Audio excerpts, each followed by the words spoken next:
Hi everyone, hello, నమస్తే. ఆహా ఏమి రుచులకు స్వాగతం. ఈరోజు నేను మీకు ఒక మంచి స్వీట్ రెసిపీని చూపించబోతున్నానండి. అదే ఓట్స్తో లడ్డు ఎలా తయారు చేసుకోవాలో చూపించబోతున్నాను. ఓట్స్ అయితే చాలా హెల్దీ అని మనకందరికీ తెలుసు. అలాగే ఈ ప్రొసీజర్ కూడా చాలా సింపుల్ అండి. తప్పకుండా మీరు అందరు ఒకసారి ట్రై చేసి చూడండి. దీనికి 1 కప్పు పల్లీలు, 1 కప్పు ఓట్స్, 1 కప్పు బెల్లం, కొంచెం జీడిపప్పు అయితే సరిపోతుంది. ఇప్పుడు ఒక ప్యాన్ పెట్టుకొని 2 టేబుల్ స్పూన్స్ నెయ్యి వేసుకొని, నెయ్యి కొంచెం వేడైన తర్వాత ఓట్స్ని వేసుకొని స్టవ్ని సిమ్లోనే పెట్టుకొని ఓట్స్ని చక్కగా ఫ్రై చేసుకోవాలి. ఈ ఓట్స్ పల్లీలు అన్నీ ఫ్రై చేసేటప్పుడు కాస్త ఓపిక్గా స్టవ్ని సిమ్లోనే పెట్టుకొని ఫ్రై చేసుకోవాలండి. ఇప్పుడు ఓట్స్ ఫ్రై అయిన తర్వాత ప్లేట్లోకి తీసుకున్నాము. ఇప్పుడు అదే ప్యాన్లోకి పల్లీలను వేసుకొని పల్లీలు కూడా బాగా వేయించుకోవాలి. వీటిని కూడా ఒక ప్లేట్లోకి తీసుకోవాలి.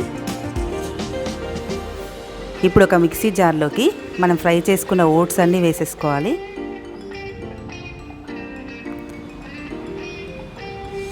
ఇది చాలా సింపుల్ అండి, 10 మినిట్స్లో రెడీ అయిపోతుంది.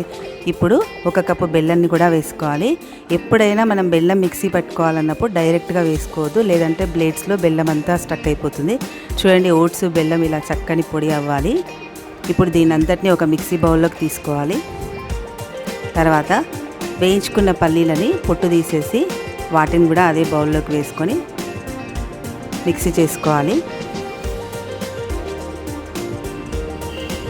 చూడండి, ఇలా మెత్తని పొడిలా అవ్వాలి. ఇప్పుడు ముందుగా మిక్సీ చేసుకున్న ఓట్స్ బెల్లం మిశ్రమంలోకి ఈ పల్లీల పొడిని కూడా వేసుకోవాలి.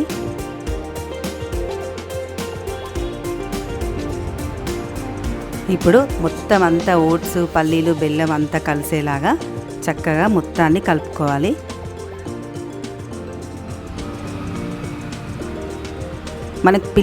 మనము పిల్లలకి ఇవ్వాలనుకుంటే ఇంకొంచెం నెయ్యి కూడా యాడ్ చేసుకోవచ్చు అండి. నేనైతే ఇక్కడ యాడ్ చేయలేదు. చూడండి, అంతా కలిసింది. ఇప్పుడు ఒక లడ్డూకి సరిపోయేంత మిశ్రమాన్ని తీసుకొని చక్కగా ఇలా లడ్డూని చుట్టుకోవాలి. చూడండి ఎంత చక్కగా వచ్చిందో మన లడ్డు. సో ఒక జీడిపప్పును కూడా పెట్టుకొని కొంచెం మళ్ళీ ఒకసారి లడ్డూని అన్ని వైపులా ప్రెస్ చేసుకోవాలి. చూడ్డానికి కూడా చాలా బాగుంటుందండి. కిడ్స్ అయితే చాలా ఎక్సైట్ అయి తింటారు. సో ఇలాగే మొత్తం మిశ్రమాన్ని లడ్డూలా చుట్టుకోవాలి. అంతే అండి, మన రెసిపీ రెడీ అయిపోయింది. సో తప్పకుండా మీరు అందరు ఈ రెసిపీని ట్రై చేయండి. మీకు ఈ రెసిపీ నచ్చిందనే అనుకుంటున్నాను. నచ్చితే తప్పకుండా మర్చిపోకుండా మన ఆహా ఏమి రుచి ఛానల్ని సబ్స్క్రైబ్ చేయండి.